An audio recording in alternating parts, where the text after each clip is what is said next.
This bathroom's ready to go. We've already had the tradesmen in and they've done the electrics and the plumbing. I want to put something of my own in here, so I'm going to build a beautiful hardwood floating vanity.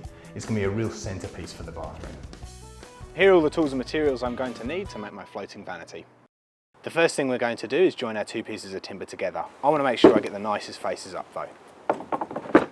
Now stand your timber boards up, glue the edges, lay them back down and clamp them together. As we don't want to damage our timber, we're just going to use some chocks in between the clamp and the timber.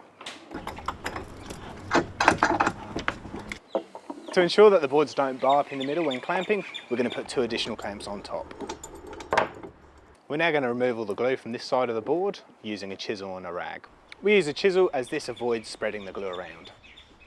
To get these 2 boards level and remove the step, we're going to put 1 block of off-cut timber underneath, the other on top, and we're going to hammer them level. Now the timber's all level, we just need to clean off the excess glue and then leave it to dry. Make sure you follow the drying times on the back of the glue you've used.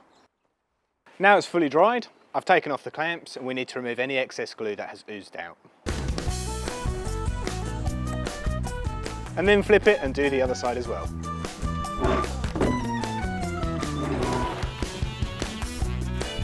We're now going to sand back our timber. We're going to be using a belt sander here as it will give us a nice smooth finish, and we want to make sure we have a nice level finish as well.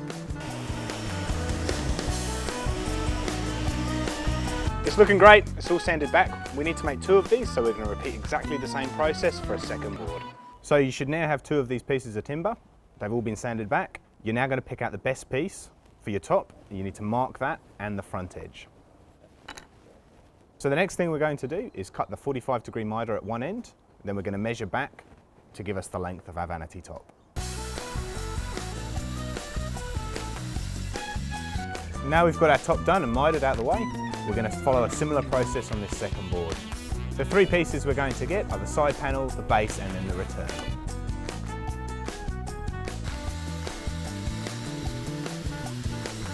Now we need to join the pieces together and router them. Before doing this, it's a really good idea to mark which pieces are going to join together so you don't get confused later on. I've now rebaited all my mitered corners for my brackets to sit into. We now need to glue and nail them together. When you apply the glue to your corners, you just want to make sure you get a really good coating. We're going to continue on nailing and gluing our mitered corners, making sure that they're flush.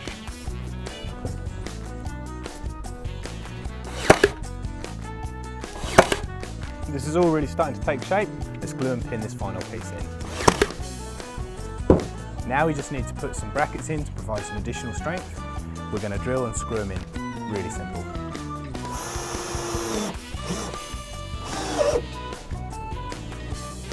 We now need to measure the top of our vanity unit and cut it to length. To preserve the natural look of the wood, I'm going to give it a clear stain. This will go on looking kind of milky, but it will dry clear.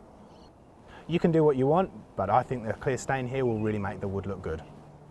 To fit our vanity, we're going to bring it up and make sure the holes align with our Rio bar. It is quite heavy, so you will need an extra set of hands.